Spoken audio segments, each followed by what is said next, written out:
Wir haben bei Google Maps vom dreckigsten Strand von Koh Samui gelesen und wir wollen jetzt einfach mal schauen, ob diese Bewertung dazu recht drin steht, ob es da wirklich dreckig ist oder nicht, und deswegen fahren wir jetzt dorthin. Auf den Weg werden wir noch ein, zwei Zwischenstationen machen, aber das sehen wir dann, wenn wir sie gefunden haben.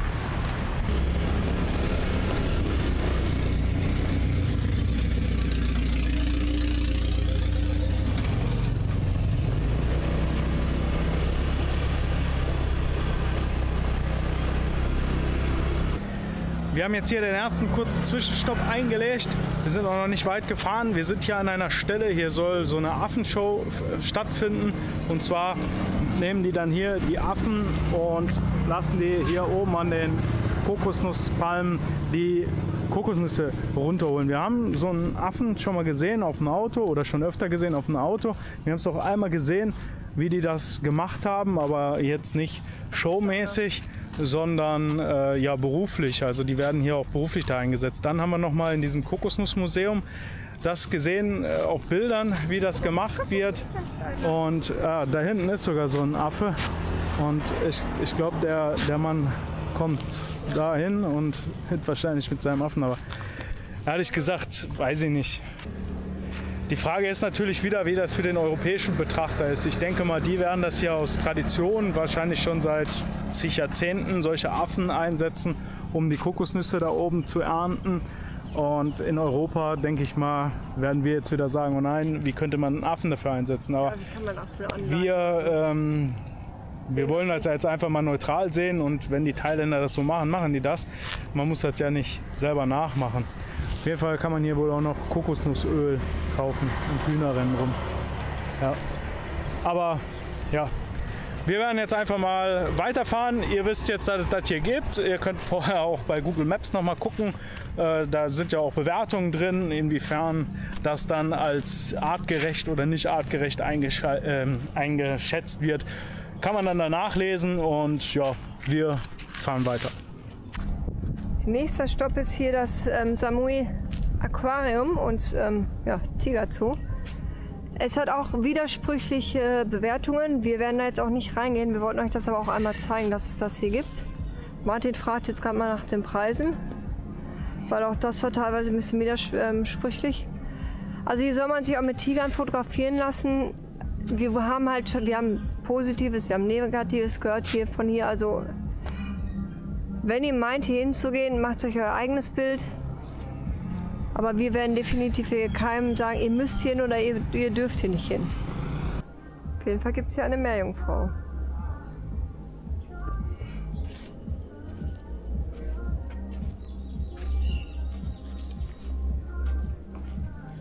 Dann erzähl uns mal deine Erkenntnisse.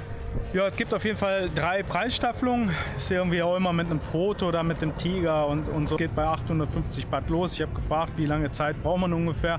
Ja, in 45 Minuten ist man durch, aber die sagen keinem eine Zeit vor. Also man kann da so lange drin bleiben, wie man möchte. Ja, für Sarah und mich ist das jetzt nichts. Ich weiß nicht, ob Sarah das gerade schon gesagt hat. Also Fische habe ich lieber an der Angel. Vögel sehen wir bei uns zu Hause in Paraguay genug in der Natur. Tiger habe ich schon genug in Deutschland in den verschiedensten Zoos gesehen, und dementsprechend ist das für uns jetzt nichts. Und für alle anderen, die macht euch da ein Bild von, informiert euch, und ja, müsst ihr wissen, ob ihr hingeht oder nicht. Genau, und wir fahren jetzt weiter.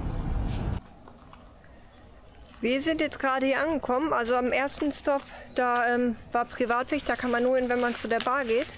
Aber wir wollen ja quasi den Strand sehen. Deswegen sind wir jetzt ein paar Meter weiter gefahren. Hier ist eine Straße. Wie ihr sehen könnt, da steht aber auch nichts dran, dass sie privat ist. Also gucken wir einfach mal, ob man hier lang darf oder ob die uns rausschmeißt.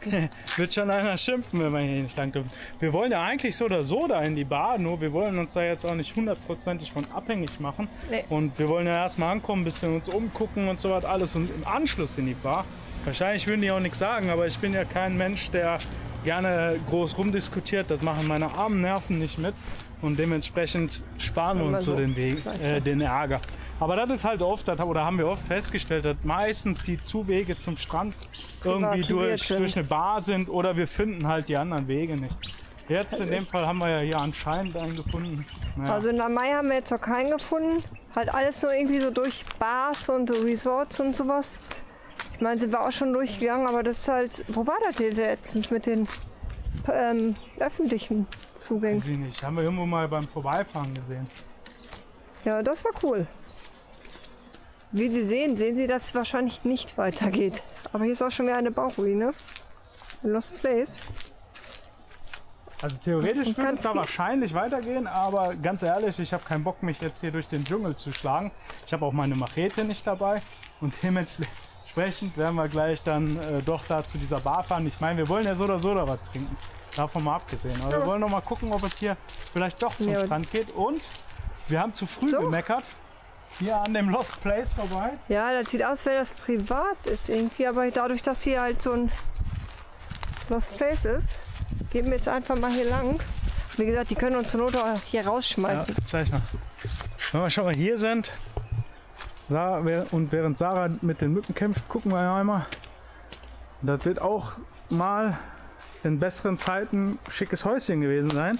Hier direkt am Strand. Gar nicht mal schlecht. Hier füttert irgendeiner die Hunde oder... Ja, wahrscheinlich für die Hunde. Naja, aber viel weiter will ich da jetzt auch nicht reinrennen. Vielleicht wohnt auch noch irgendeiner drin, aber so interessant sind so alte Bauruinen ja auch nicht. Außerdem wollen wir gucken, wie verschmutzt der Strand hier ist oder ob er wirklich so verschmutzt ist, wie diese eine Bewertung da gesagt hat. Eins ist schon mal festzustellen, Sarah kämpft hier megamäßig mit den Mücken. Mich hat jetzt gerade auch schon einige gestochen, aber zum Glück stechen die mich nicht so sehr. Und ja, hier fängt jetzt Müll an, aber ich würde jetzt sagen, ja, ob das jetzt so viel mehr ist als an anderen Stränden, ist jetzt die Frage. Das muss ja auch jeder selber einschätzen. Ja, okay, da in der Ecke sieht es natürlich auch nicht so schick aus. Ja. Aber wir haben leider feststellen müssen, dass viel Müll hier an den Stränden so ist. Aber wenn man jetzt hier ganz nach vorne geht, sieht der Strand gar nicht mal so schlecht aus. Eigentlich sogar recht schön. Gut, man hat Steine da im Wasser. Aber da vorne, da ist auch diese Bar. Da müssen wir erstmal gucken, wie wir da hinkommen, weil da geht es nur durchs Wasser dahin. Naja, wir fahren da gleich mit dem Moped hin. Und hier Treppen runter. Da vorne ist auf jeden Fall einer am Baden. Ich würde sagen, wir gehen jetzt gleich mal da runter. Auf den Steinen kann man ja im Schatten sitzen. Und dann gucken wir mal. Wir haben jetzt spontan beschlossen, diese Treppen hier nicht runter zu gehen, nicht da an dem Dingen zu sitzen, weil es kommt hier ein leichter Geruch nach Urin. Ja, es ist ein schwerer Geruch nach Urin, kommt hier auf. Also die Ecke hier vom Strand ist vielleicht nicht ganz so zu empfehlen.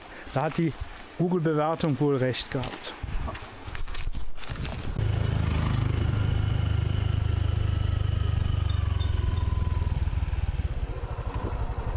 Jetzt geht's in die Cool Bar. Mal gucken, ob die wirklich cool ist.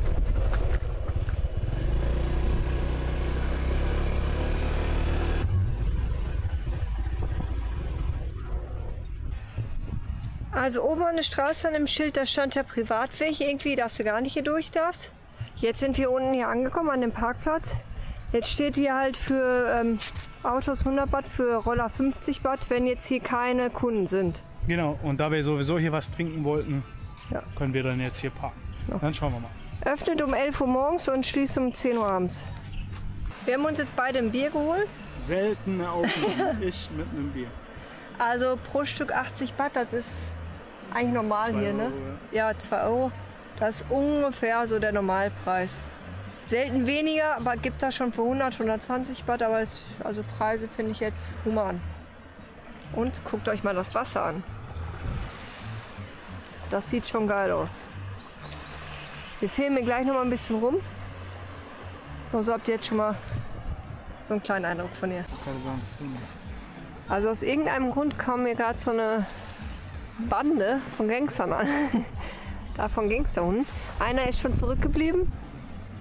Und irgendwie ziehen die jetzt an uns vorbei. Keine Ahnung, wen die gesehen haben. Jetzt haben sie anscheinend gesehen. Weil da war auch gerade noch ein Hund, aber der ist weg. Da an der Betonwand, da saßen wir gerade. Haben wir gerade noch gar nicht gesagt, ne? Noch nicht, aber da saßen wir Genau. gerade, wo es so schön gerochen hat. Ja. Hier ist der Geruch viel angenehmer. Ja, hier riecht es gar nichts eigentlich. Ich habe eh schlechte Nase, aber hier riecht es auch nichts. 2 von den Verbrechern, oh, okay, ich wollte sagen, sind zurückgekommen. Jetzt machen sie sich sogar gemütlich hier. Oh, guck mal, der wälzt sich sogar. Oh, wie schön. So viel zum Thema gemütlich machen. Wir sind jetzt wieder am Roller angelangt. Wir wollten hier noch so ein bisschen filmen, also da könnt ihr eure Getränke holen. Und ich zeige euch gleich, wo wir saßen. Hier die Schaukel und das alles, die ganzen Hängematten. Uns haben wir natürlich zu spät gesehen, aber wir saßen halt da hinten, da an dem Stein. Irgendwo da. Und jetzt gehen wir noch mal weiter Richtung links.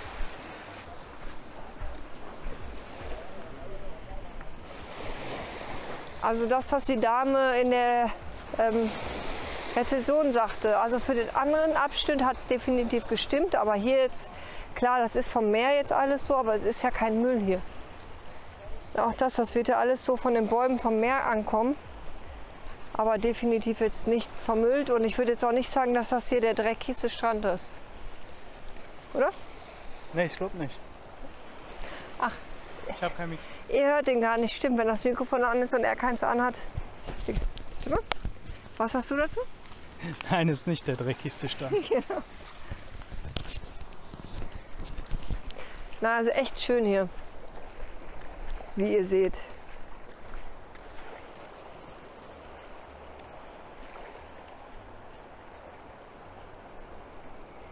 Und da gehen wir jetzt hin. Müll ist jetzt echt auch an Grenzen. Hier ist jetzt so ein bisschen mehr Müll. Also Müll ist ja auch so eine Sache, ne? Da ist ein Boot halt. Da war, glaube ich, mal so eine Bank. Also für die Verhältnisse hier ist hier echt noch wenig Müll. Ja, die Rezension, die sie geschrieben hat, kann ich jetzt nicht bestätigen. Aber ich weiß auch gerade nicht, von wann die war. Das ist ja auch noch mal so eine Sache.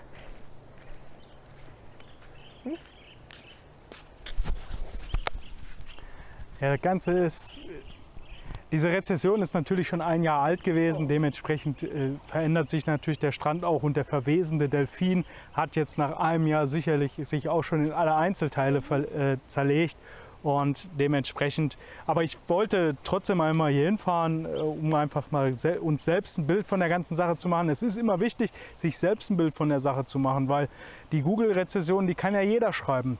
Und der eine schreibt negativ, der andere schreibt positiv. Genauso über diesen Tigerzoo. Da waren negative Bewertungen, da waren aber auch sehr positive Bewertungen. Und dementsprechend ist das immer die Frage, was es daran war oder was es nicht war. Und dementsprechend muss man hingehen und sich selbst ein Bild davon machen und nicht vorher irgendwelche Sachen rumerzählen und nur nachplappern, was da in irgendwelchen Google-Bewertungen steht. Kommt irgendwo hin, wo ihr Interesse habt, schaut es euch an und danach könnt ihr selber euch ein Bild machen. Und wie ihr seht, klar liegt hier ein bisschen Müll rum, das liegt aber an jedem Strand und dementsprechend ist es auf gar keinen Fall der dreckigste Strand.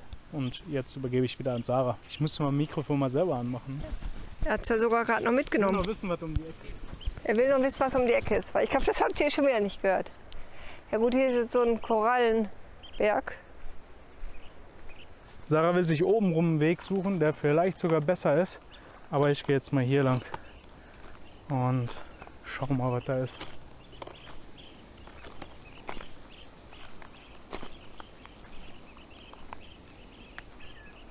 Hier in den Korallen ist natürlich auch wieder ein bisschen mehr Müll. Aber hier wird sich ja sicherlich auch keiner die Mühe machen, hier hinkommen und das alles aufräumen. Also da rund um die Bar war es ja recht sauber. Und hier sieht es natürlich kacke aus, aber man kann sich natürlich die Schandflecken immer raussuchen. Und jetzt muss ich schon wieder sagen, ich habe gar keinen Bock hier, mich durch das Holz zu schlagen. Entweder geht das jetzt hier oben noch lang. Ah, hier geht's. Hier ist ein Weg, weil sonst da vorne wäre ich jetzt nicht gerne durchgegangen.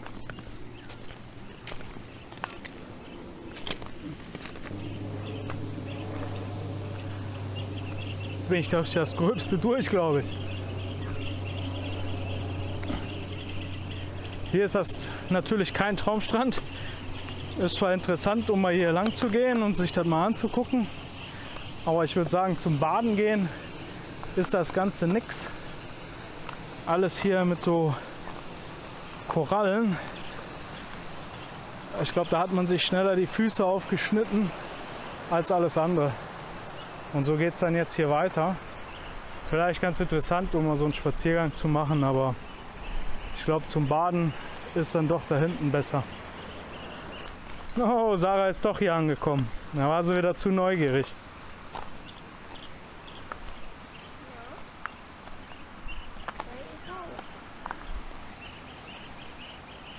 Hast du den Delfin gesehen? Nein, der ist doch bestimmt schon weg. Ich würde sagen, wir haben euch jetzt hier am Strand erstmal alles gezeigt. Und jetzt gleich fahren wir dann einfach mal weiter und schauen, was wir sonst noch so entdecken können heute. Genau. Während ich hier genüsslich meine Käsebälle esse, lässt Martin gerade hier die Drohne steigen. Ihr seht, wie konzentriert er ist. Wir werden euch dann definitiv die Bilder einblenden. Aber Chemie pur. Aber die Dinger sind zu empfehlen. Wir haben letztes auch schon nachgemachte Ringlies gegessen. Die waren auch eigentlich genauso wie in Deutschland, nur ein bisschen kleiner. Richtig geil, da hatten sie die diesmal nicht.